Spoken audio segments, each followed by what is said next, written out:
Venez, Judy. Allons retrouver Patrick.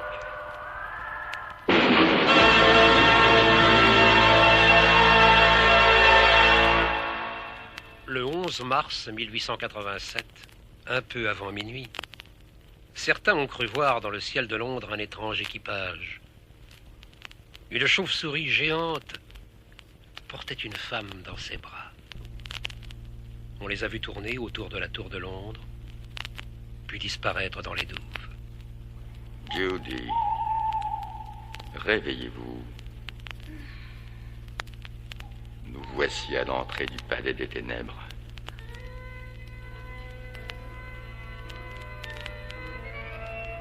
Quelle est cette musique que l'on entend derrière ces murs? C'est celle d'une grande cérémonie à laquelle je vous invite. Mais avant, laissez-moi vous embrasser encore une fois. Au même moment, Patrick O'Brien arrive enfin chez lui. Judy! Judy! Judy! Où es-tu? Judy! Elle a disparu! La fenêtre est grande ouverte! Oh. Seul, le professeur Schöndorf peut m'aider.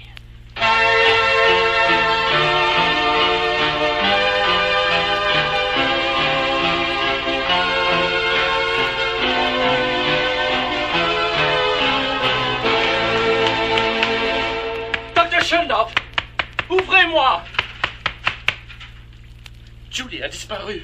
Patrick O'Brien raconte à l'éminent professeur de vampirologie toute son aventure en Transylvanie.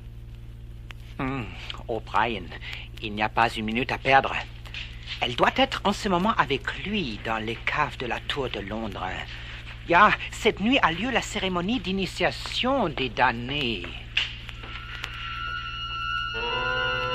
Judy, au bras de Dracula, avance vers les deux cercueils d'or qui vont servir de trône au maître de cérémonie et à sa compagne. Vite, O'Brien! La cérémonie va commencer. Il va être trop tard.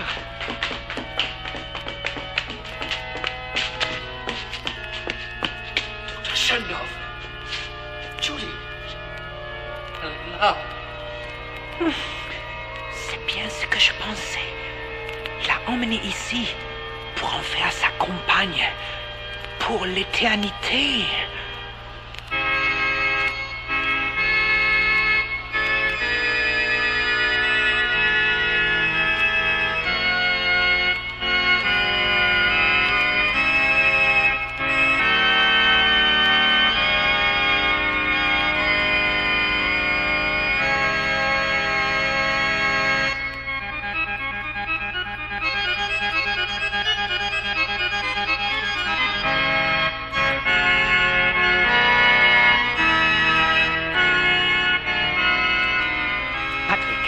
Regardez bien les coups de Judy. Elle a les marques du vampire, mais son âme ne leur appartient pas encore. Ce n'est qu'à la fin de la cérémonie, quand Dracula l'embrassera pour la 3e fois, qu'elle sera perdue pour Dieu. Il faut tenter quelque chose. Donnez-moi ce crucifix. Jamais un homme n'avait encore osé faire ça. Surgir au milieu des damnés en pleine cérémonie d'initiation, en brandissant un crucifix, au risque de sa vie et de l'éternité de son âme. N'approchez pas! Ne faites aucun geste! Patrick! Patrick! Viens, suis-moi! O'Brien, attention! Est-ce qu'elle l'a brûlé avec le crucifix? Rendez-le-moi! Judy, partons d'ici! Mon chéri, prends-moi dans tes bras. Je me sens si faible. O'Brien, n'approchez pas! C'est trop dangereux! Dracula est à côté. De toute façon, nous sommes arrivés trop tard. Elle a perdu trop de sang. C'est fini maintenant! Venez! Partons!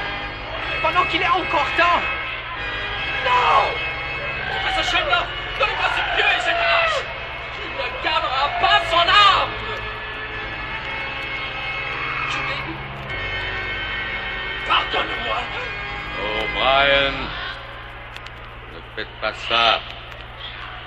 Si vous changez l'ordre de cette cérémonie, les portes de l'enfer vous engloutiront à jamais. Pardon, O'Brien. Judy est morte. C'est fini. Ne provoquez pas le diable.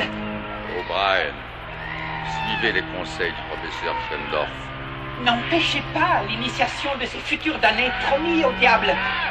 Cette cérémonie ne pourra pas se reproduire avant la nuit qui suivra la 7e éclipse.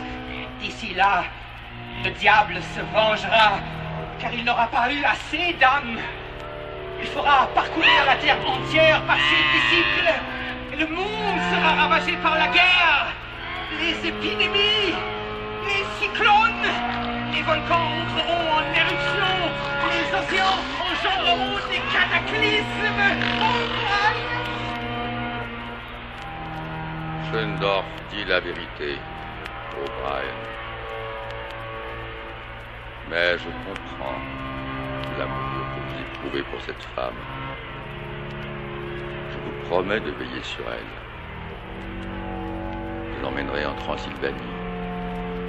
Là-bas, Judy sera en sécurité. Non, Count Dracula! Tant que je serai vivant, Judy ne vous appartiendra pas! O'Brien, vous allez tout me faire détruire! Arrêtez! O'Brien, arrêtez! Non! Il n'aura pas l'âme de Judy! Judy, je te sauverai! Et selon le rite de l'éternité, qui permet de rendre à Dieu l'âme des morts vivants, Patrick O'Brien enfonce un pieu dans le cœur de sa femme.